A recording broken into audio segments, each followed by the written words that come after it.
करीब 16 साल का एक लड़का अपनी माँ को आवाज लगा रहा था। पहली बार धीरे आवाज लगाता है, फिर थोड़ा सा जोर से आवाज लगाता है और जब तीसरी बार जो अपनी माँ को अपनी आवाज लगाता है तो बहुत जोर से चीखता है और चिल्लाता है, आवाज लगाता है।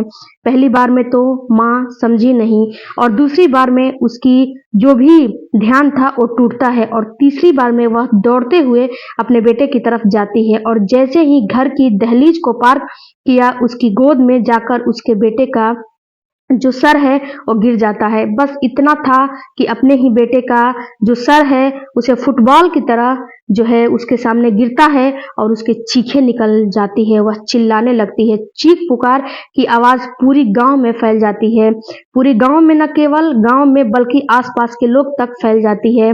माँ रो रही थी, वह 5 बहनों का इकलौता भाई होता है। पहले भी जो बहनें हुए वो भी आ जाती हैं और रोती हैं और किसी ने इस फोटो को खींचकर सोशल मीडिया पर अपलोड कर दिया। यह खबर टीवी हो, अखबार हो, सोशल मीडिया हो पर प्रकाशित हो गई। उसके बाद तो पूरे देश भर में इस बात पर चर्चा शुरू हो जाती है। एक तरफ जो है देश दिवाली का पर्व मना रहा था, दूसरी तरफ इस फोटो को लेकर हर घर में चर्चाएं चल रही थी। आखिरकार शासन प्रशासन जागती है, वहां पहुंचती है, शासन कहती है जो भी आरोपी है उन्हें कड़ी से कड़ी सजा दिलवाने की कोशिश करेंगे। लेकिन सवाल यही उठता है कि अगर सरकार इसमें कुछ कर भी पाएगी या नहीं? क्या उस 16 साल के बेटे को वापस लेकर आ पाएगी? क्या उस 5 बहनों के इकलौते भाइयों को क्या वापस लेकर आ पाएगी? जब कत्ल की वजह लोगों के सामने आती है तो लोग सोचने पर मजबूर हो जाते हैं कि कितनी छोटी सी बात और वजह कत्ल आज की जो घटना बड़ी वजह कैसे बन के बाद आप सोच में पड़ जाओगे कि ये कैसे हुआ और कब हो गया। जो मैं आज की घटना आपको सुनाने जा रही हूँ, उत्तर प्रदेश जौनपुर जिले का करीब 10 किलोमीटर दूर गोरा बादशाहपुर थाना क्षेत्र का एक गांव लगता है। उसी गांव की मैं बात कर रही हूँ। 30 अक्टूबर 2024 की सुबह लगभग 7:30 के आसपास कि रामजीत यादव का बेटा होता है अनुराग यादव उर्फ छोटू घर के बाहर खड़ा होकर वह मंजन कर रहा था। अक्सर गांव में या तो लोग दातून करते हैं या फिर नीम की कोई टहनी तोड़कर या फिर किसी कोलगेट वगैरह से मंजन करते रहते हैं या फिर वह ब्रश कर रहा था, XYZ कुछ भी कर रहा था, लेकिन वह अपने दांत को सफाई कर रहा था घर के बाहर खड़ा होकर। 7:30 बजे के आसपास बहनों का इकलौता भाई होता है, 16 साल उसकी उम्र होती है, घर से रोज की तरह अपने दरवाजे पर खड़ा होकर ब्रश कर रहा था। वह सबसे पहली बार अपनी माँ को आवाज लगाता है, माँ, फिर दूसरी बार आवाज लगाता है, माँ माँ, लेकिन माँ उसकी नहीं सुन पाती है। जब तीसरी बार आवाज लगाता है तो यह आवाज इतनी तेज होती है कि माँ ही नहीं सुनती बल्कि आसपास के लोग, अगल बगल के लोग भी सुनते हैं और उसकी बहनें भी सुन लेती हैं।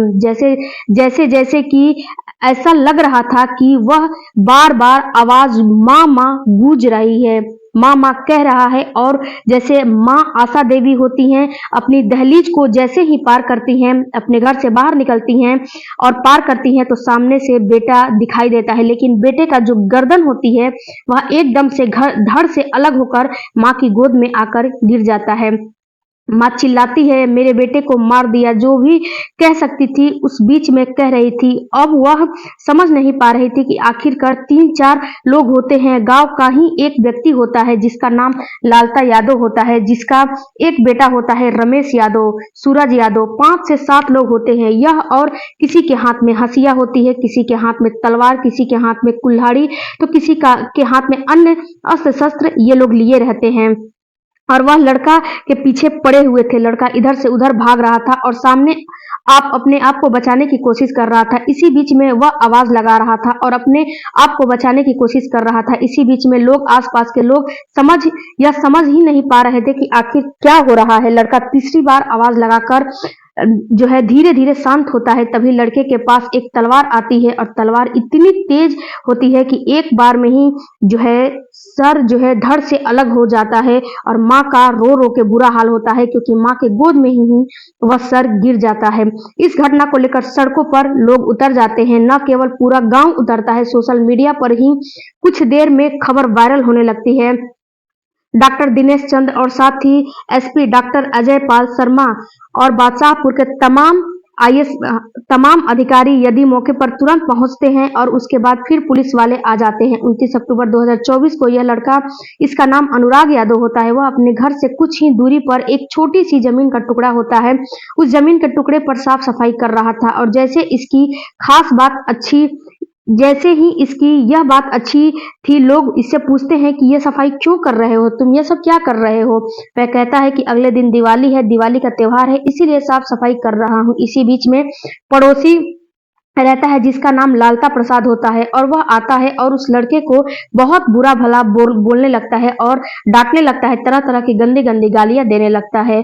उसे कहता है कि तुम यहाँ से चले जाओ। जब लगातार उस लड़के को 16 साल के उस बालक को लगातार धमकाया जा रहा था, टॉर्चर किया जा रहा था, तब गांव के आसपास के लोग आते हैं, समझाते हैं किसी तरह की बात, इस तरह की बात मत किया करो। अगले दिन वैसे भी त्योहार है, त्योहार में लड़ाई झगड़ा नहीं करते हैं। अनुराग को समझाया जाता है, अनुराग घर चला जाता है, अपने घर जाता है, लेकिन वह इतना अपने फैमिली को नहीं बताता है, अपने परिवार वालों को इतना झगड़ा और फसाद हुआ है वह नहीं बताता है। वह सोचता है कि यह 40 साल पुराना हम लोगों का विवाद है, तो ऐसे भी आए दिन झगड़ा होते रहते हैं, तो ऐसे ही झगड़ा हुआ होगा।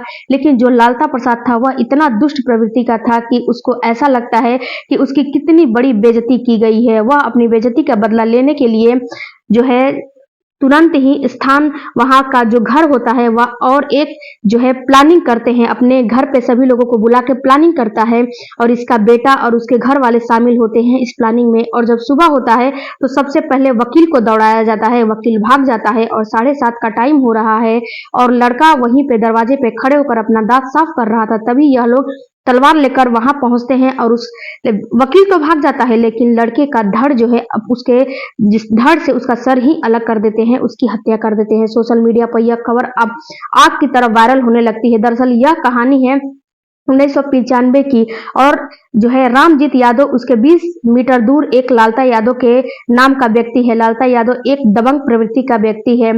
जो रामजीत यादव की 5 बेटियां, एक बेटा, और 1995 ग्राम समाज की भूमि को लेकर अक्सर विवाद चल रहा था। विवाद कुछ इस तरह का था कि 1 से 2 बिस्वा जमीन होगा, इतना जितना जमीन की एक दुकान होती है, या फिर दुकान से थोड़ा सा बहुत ज्यादा की संख्या में रहा होगा, लेकिन इससे ज्यादा नहीं था। इस छोटे से जमीन के टुकड़े को लेकर दोनों पक्षों में कई साल से लगातार विवाद चल रहा था। बातचीत बन नहीं पा रही थी। आखिरकार ग्राम पंचायत के कुछ सदस्य बैठते हैं। सदस्य बैठने के बाद यह तय कर लेते हैं कि तुम्हारे हिस्से में इतनी जमीन आ रही है, इस पे तुम बना लो, ताकि झगड़ा बिल्कुल हमेशा के लिए खत्म हो जाए। लेकिन गांव वालों ने इस झगड़े को खत्म करने की तमाम कोशिश की, उसके बावजूद भी दबंग प्रवृत्ति का जो व्यक्ति होता है लालता यादव, वह अपनी हरकत से बाज नहीं आता है, हार नहीं मानता है। उसने हाथों पे हाथ नहीं रखता है। उसने कहा कि मैं इस जमीन पर अपना घर बनाऊंगा, चाहे इसके लिए मुझे कुछ भी करना पड़े, और यह हाथ धो के इन परिवार के पीछे पड़ जाता है। जब एक ही साल के अंदर लगभग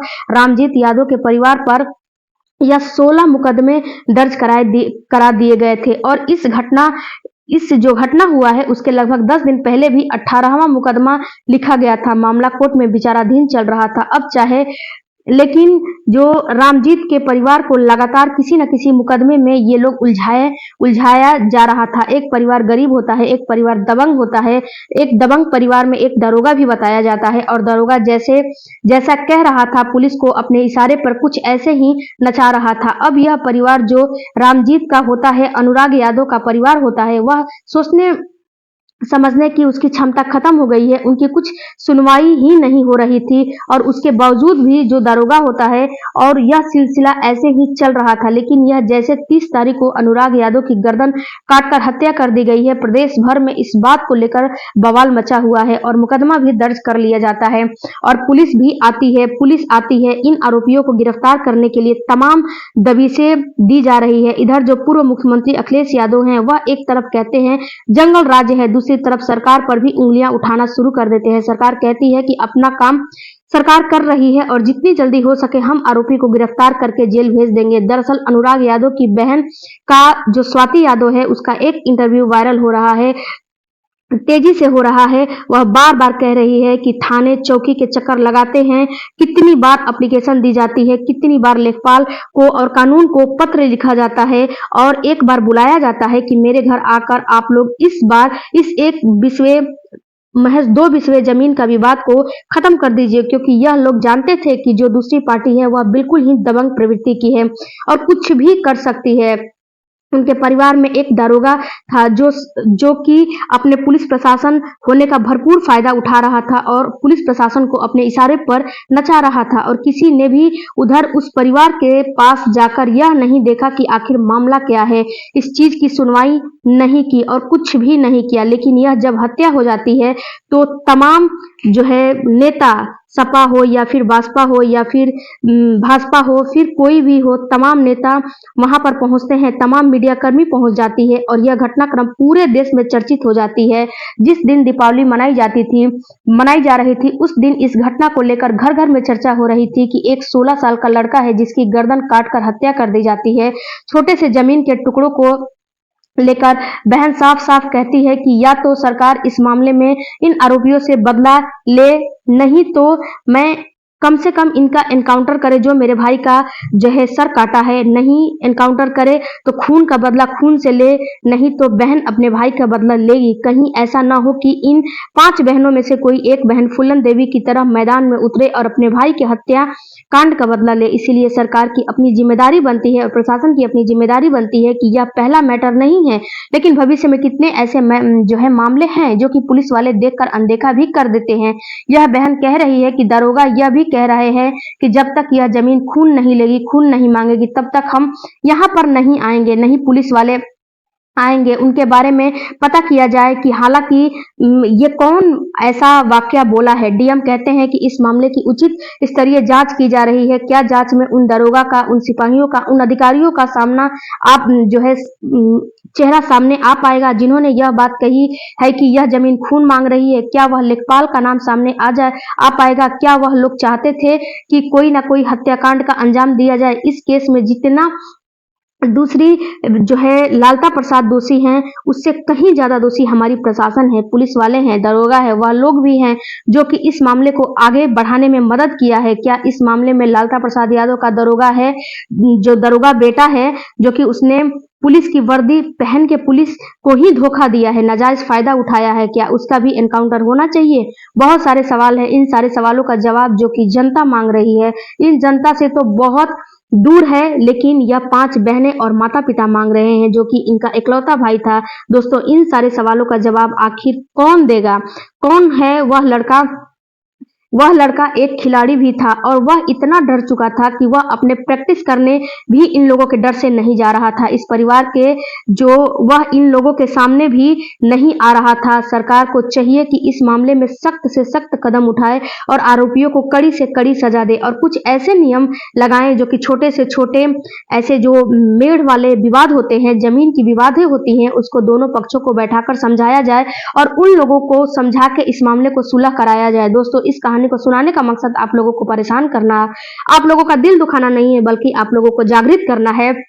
हमारे समाज में ऐसे भी घटनाएं हो रही हैं और हो सकती हैं। आप लोग जहां भी रहिए, सतर्क रहिए, सचेत रहिए और ऐसे घटनाक्रम से बिल्कुल ही बचे रहिए। और हमारी प्रशासन से भी अनुरोध है कि ऐसे घटनाक्रम जो होते हैं उसमें सबसे पहले आगे आना चाहिए। और एक बार अगर ये हमारी प्रशासन सक्रिय हुई रहती तो शायद ये घटनाक्रम हुआ ही नहीं रहता, लेकिन हमारी प्रशासन की भी कहीं ना कहीं लापरवाही है। मिलती हूँ अगले वीडियो में, तब तक